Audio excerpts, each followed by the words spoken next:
तो बात कानपुर हिंसा में जुड़ी बड़ी खबर की। कानपुर हिंसा में साजिश की एक परत को पुलिस अब उधेड़ रही है। पीएफआई कनेक्शन को लेकर पहले ही 3 की गिरफ्तारी हो चुकी है। प्रशासन अब 100 से ज्यादा उन घरों इमारतों की पहचान का प्लान कर रहा है जो पथराव के अड्डे बने हुए थे। इन घरों की जांच के बाद अवैध निर्माण के खिलाफ बुलडोजर कभी भी गरज सकता है। अभी तक 50 लोग गिरफ्तार हो चुके हैं और पुलिस आरोपियों के एक और पोस्टर जारी करके नए नाम चेहरे की तलाश कर सकता है। शहर में लगातार फ्लैग मार्च जारी है और फॉरेंसिक टीम मौके पर पहुंचकर सबूतों की तलाश का ऑपरेशन शुरू कर चुकी है। तो ये तस्वीरें हम आपको दिखा रहे हैं कानपुर हिंसा में किसकी साजिश, जो चैट्स सामने आए हैं, जो सीसीटीवी फुटेज सामने आई है, अब उसके आधार पर यहां जांच आगे चल रही है। सीसीटीवी में जो चेहरे दिख रहे हैं उन्हीं चेहरों को पोस्टर का रूप देकर अलग अलग जगहों पर लगाया गया है। स्थानीय लोगों को कहा जा रहा है कि पुलिस की मदद करें अगर कोई भी किसी को जानता है तो। वहीं पुलिस का यह भी कहना है कि कुछ लोगों की पहचान कर ली गई है, उन पर अलग से कार्रवाई हो रही है, लेकिन जिन लोगों को पुलिस पहचान नहीं पा रही है उनकी ही तस्वीरें ऐसे पोस्टर के माध्यम से अलग अलग जगहों पर लगाई जा रही है ताकि जल्द ही इन सबकी, यानी जो इसमें लिप्त पाए गए उन सबकी गिरफ्तारी हो। साथ ही साथ पीएफआई कनेक्शन भी इसमें जुड़ता हुआ 3 लोग गिरफ्तार किए गए। सीए और एनआरसी के वक्त भी इनकी गिरफ्तारी हुई थी और ये बड़ी खबर आ रही है अब जब इनकी गिरफ्तारी हुई है तो अब तार जो है वो सीधे तौर पर पीएफआई से जुड़ते हुए अभी फिलहाल के लिए नजर आ रहे हैं। तो कानपुर हिंसा में सबूतों की तलाश तेज कर दी गई है। फॉरेंसिक टीम ने सुराग और सबूत खंगाले हैं उन घरों से जहां पर बताया जा रहा है पत्थरबाजी की गई, वहां पर पहुंचकर सबूत इकट्ठे किए गए हैं। मौके से कुछ पत्थर भी फॉरेंसिक टीम अपने साथ ले गई है। हर जगह की वीडियोग्राफी फोटोग्राफी भी वहां पर हुई है। पीएफआई कनेक्शन में 3 आरोपी आपको बता दें गिरफ्तार हुए हैं और किस तरीके से ये घटना जो है पूरी रची गई, अब इसके इर्द गिर्द जांच आगे बढ़ रही है।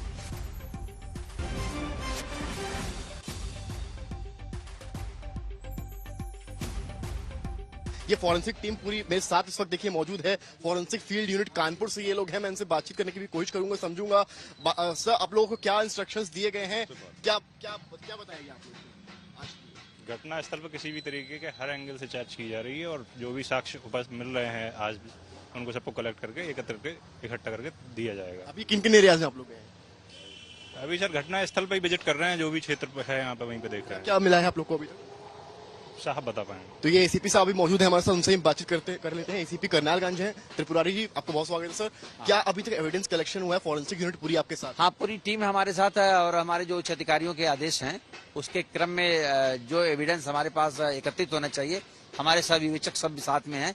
चूंकि एसआईटी टीम से हम लोग गठित हैं और किसी भी एंगल से किसी भी तरह की कोई भी साक्ष्य हमसे छूटे ना, इसके लिए आज सुबह प्रातः से हम लोग मेहनत करके जो जमादार हैं उनसे ही बात किए हैं। जहां से उन्होंने ईंटें पत्थर उठाए हैं, सीसियां उठाई हैं, वो कहाँ फेंके हैं वो भी कलेक्शन किया जा रहा है।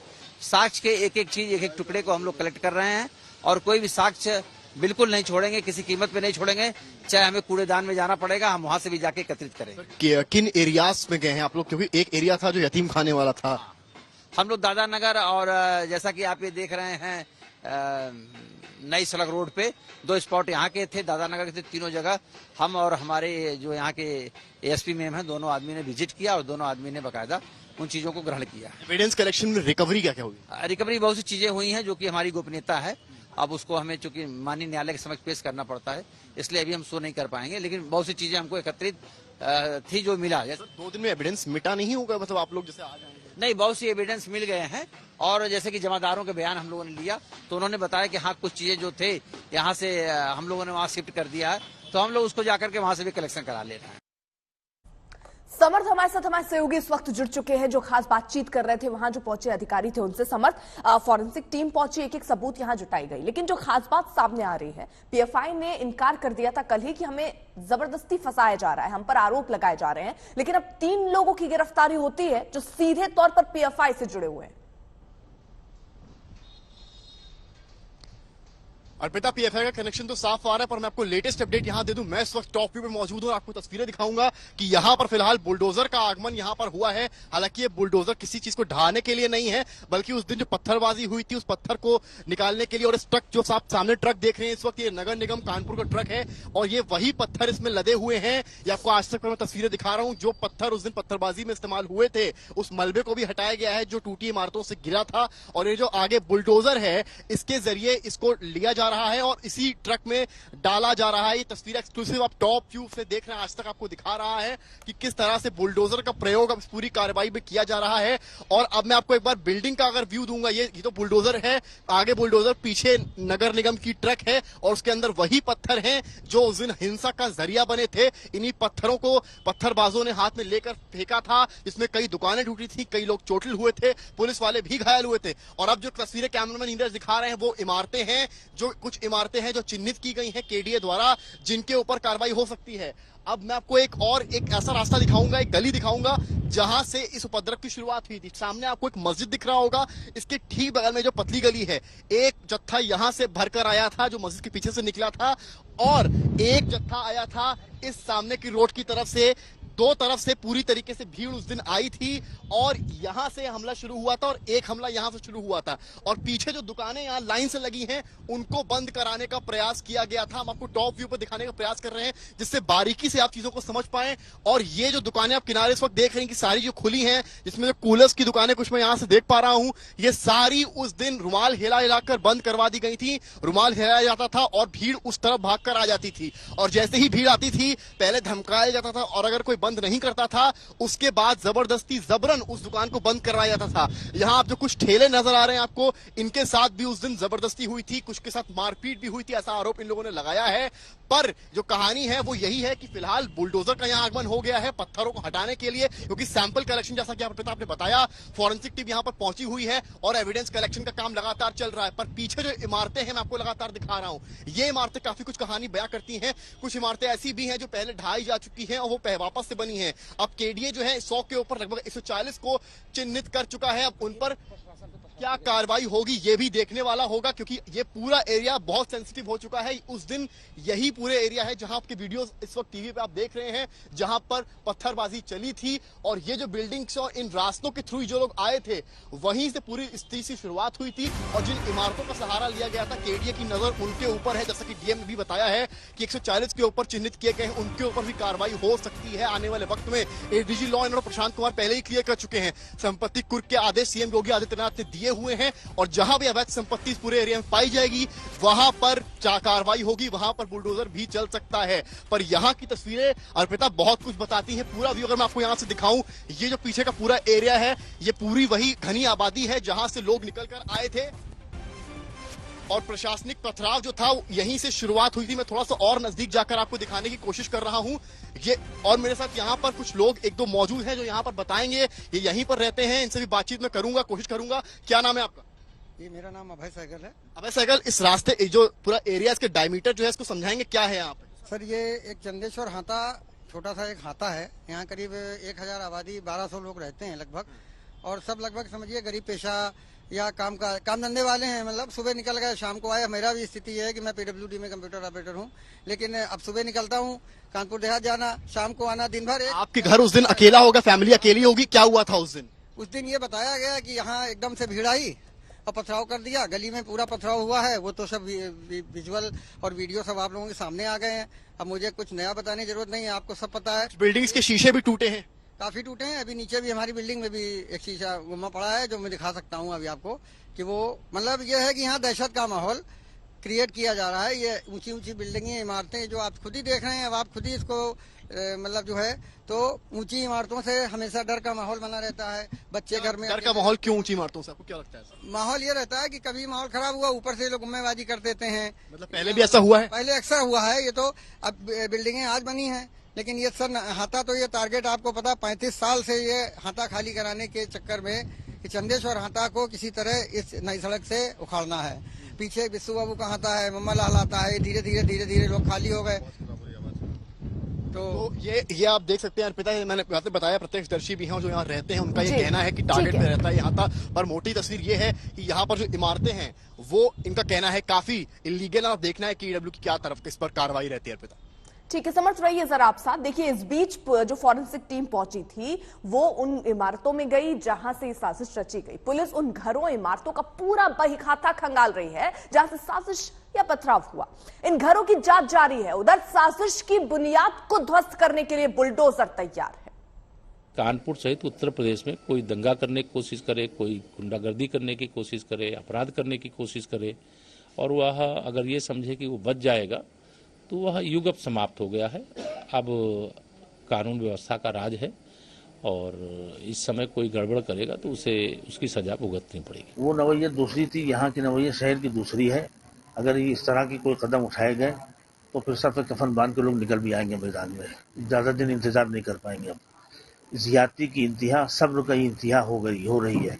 अगर मतलब होना है तो फिर ठीक है, वो हम कानून को तो तोड़ते नहीं ना, कानून को भी तोड़ा हमने, लेकिन ये तो हमें हक है कि ठीक है भाई हम मरने के लिए निकले, आने वालों सर पे कफन बांध के निकल पड़ेंगे। फिर तो हमें यही करना, जब हमें रहने नहीं देना, हमारे बच्चों को पकड़ना, गिरफ्तार करना, जुल्म ज्यादती करना, घर तोड़ देना, तो फिर ठीक है हम मरने के लिए तैयार है ना। तो हम सर पे कफन बांध के निकलने आ रहे, तोड़िए आप इसके मकान तोड़ना।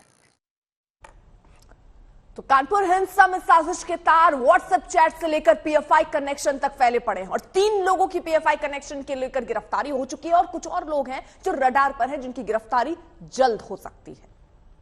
अब तक 50 गिरफ्तारियां हो चुकी है और हमने जो सीसीटीवी और फुटेज से नाम आइडेंटिफाई किए हैं, करीब 40 लोगों के नाम हमने डिस्प्ले पे लगाए हैं, आइडेंटिफाई कर रहे हैं इनको, और जो भी लोग हैं इनके खिलाफ कार्रवाई की जाएगी। इन्वेस्टिगेटिंग टीम कर रही है, उस पर भी टिप्पणी करना उचित नहीं होगा। प्राइमे फेसिया कुछ नजर आया था, उसके बाद अभी इन्वेस्टिगेटिंग टीम कर रही है, तो बीच में इन्वेस्टिगेशन के बीच पे उस पर टिप्पणी करना उचित नहीं होगा। फैमिलीज थाने के बाहर आ रही हूँ, कह रही कि हमारे किसी बंदे ने कुछ किया नहीं है, उसको पुलिस ने उठा लिया।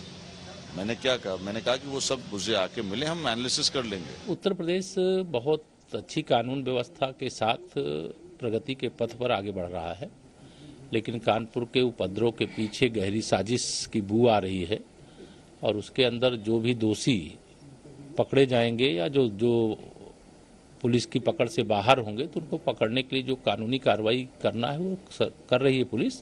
लेकिन कानपुर में जो दंगा करने की कोशिश करने वाले तत्व हैं उनको पकड़ करके उनके खिलाफ कठोरतम कार्रवाई करने के लिए जो भी आवश्यक कदम होगा नियम के दायरे में उठाया जाएगा।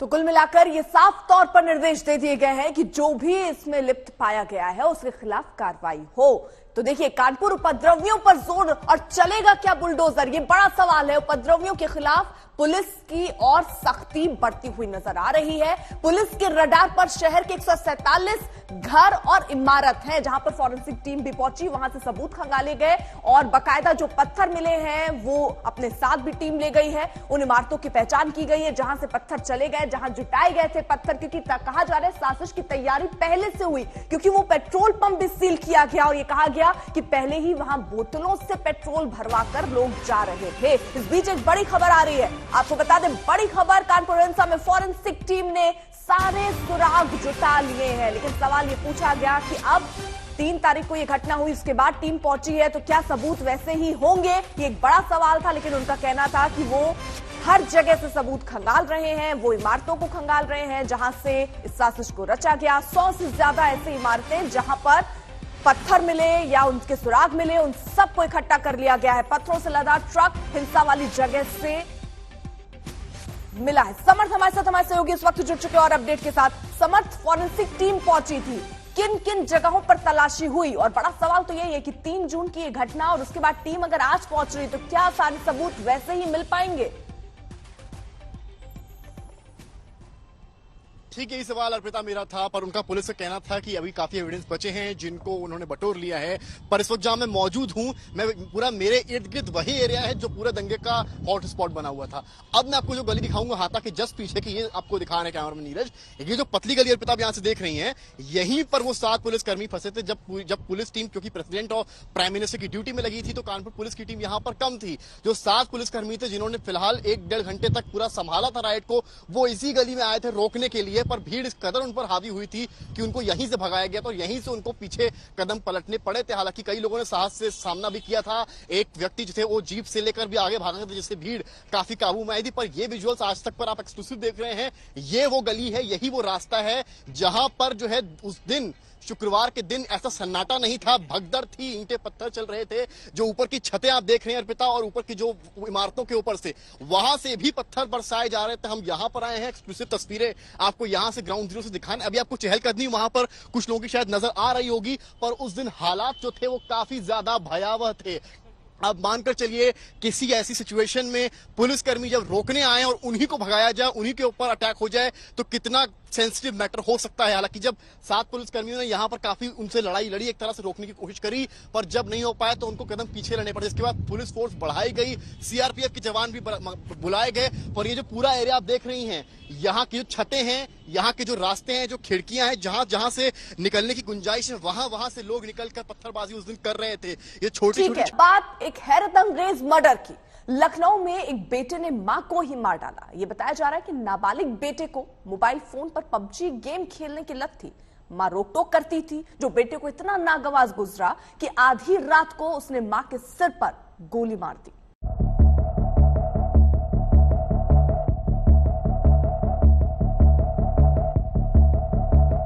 लखनऊ की यमुनापुरम कॉलोनी से मंगलवार रात पुलिस कंट्रोल रूम में एक फोन आता है।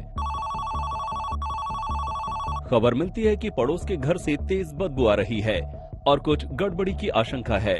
रात के वक्त ही पुलिस इस मकान में पहुंचती है तो घर में एक नाबालिग भाई बहन मिलते हैं, लेकिन जब अंदर के बेडरूम का दरवाजा खोला जाता है तो अंदर एक महिला की लाश देखकर पुलिस चौंक जाती है। लाश इन दोनों बच्चों की मां की थी। मामला हत्या का था, लेकिन इस हत्या के पीछे की कहानी ऐसी है जो देश के हर माता पिता के होश उड़ा दे। मोबाइल गेमिंग की लत ने बनाया हत्यारा। मां ने गेम खेलने से रोका तो बेटे ने मार डाला। 2 दिन तक मां की लाश के साथ घर में रहा कातिल बेटा। यकीन करना मुश्किल है कि मोबाइल गेमिंग की लत से मजबूर बेटे ने मां की ही जान ले ली, लेकिन लखनऊ पुलिस का दावा है कि उसने हत्या का ये केस चंद घंटों में ही सुलझा लिया है और उसके मुताबिक हत्या की ये थ्योरी 100% सही है। एडिक्ट था, पबजी गेम है जिसका ये एडिक्ट था। इसकी माँ इसको गेम खेलने से रोकती थी। सैटरडे रात को इनकी माँ के पास 10,000 रुपए थे जो कि मिसप्लेस हो गए थे और इनकी माँ को लगा कि इसने मिसप्लेस किया है, जिस कारण से इसने इसको अपने बेटे को मारा था। और इससे क्षुब्ध होकर के इसने संडे सुबह लगभग 3 बजे के आसपास, जहाँ ये इसकी माँ और ये बेटा और इसकी बहन सो रहे थे, वहाँ पर अपने फादर की पिस्टल से इसने एक गोली मारी, सर के ऊपर गोली मारी और जिससे इंस्टेंट इसकी मदर की डेथ हो गई। आरोपी नाबालिग ने पुलिस के सामने कबूला है कि उसकी मां उसे मोबाइल पर पबजी गेम खेलने पर रोक टोक करती थी। इसी से खफा होकर उसने रविवार की आधी रात को पिता की लाइसेंसी पिस्टल से मां के सिर पर गोली मार दी। मां की मौत के बाद उसने शव को कमरे में बंद कर दिया और छोटी बहन को धमकाकर दूसरे कमरे में बंद कर दिया और पूरे 2 दिनों तक मां के शव के साथ इसी घर में बंद रहा। पुलिस जब इस मकान में दाखिल हुई तो हवा में दुर्गंध और खुशबू का मिला जुला भभका था। शव से जब बदबू आने लगी तो इसे छिपाने के लिए आरोपी बेटे ने घर में रूम फ्रेशनर का छिड़काव किया। इसके बावजूद पड़ोसियों तक शव की बदबू पहुंच गई और इसी से इस मामले का खुलासा हुआ। आज जब डेड बॉडी से जब स्मेल आने लगी तो इसने अपने फादर को फोन किया और इसने अपने फादर को एक झूठ स्टोरी बताई, मनगढ़ंत स्टोरी बताई, जिसमें इसने ये बताया कि मदर को जो है एक व्यक्ति है जिसका नाम है आकाश, बिजली विभाग में काम करता है और उसने गोली मारी है। बट चीज़ें जब ये काल्पनिक स्टोरी थी, जब चीज़ें जब कोरिलेट की गई, तार से तार जोड़े गए तो पता ये चला कि घटना को इसने अंजाम दिया है। जब डिटेल में पूछताछ हुई तो इसने कारण जो घटना का पता ये बताया कि ये पबजी का एडिक्ट था, इंस्टाग्राम देखता था ये और इसकी मदर इसको रोकती थी और इसी से क्षुब्ध आकर के इसने घटना को अंजाम दिया। लड़के के पिता सेना में हैं और बंगाल में तैनात हैं। इस घर में मां और दोनों बच्चे अकेले ही रहते थे। पिता ने लाइसेंसी रिवॉल्वर घर में छोड़ी हुई थी। वो ये नहीं सोच पाए कि ये रिवॉल्वर उनका घर भी उजाड़ सकती है, लेकिन हुआ ठीक यही। गुस्से से भरे नाबालिग बेटे के हाथ लगी पिस्तौल ने एक हंसता खेलता घर बर्बाद कर दिया। लखनऊ से कुमार अभिषेक और संतोष श्रीवास्तव के साथ आज तक ब्यूरो।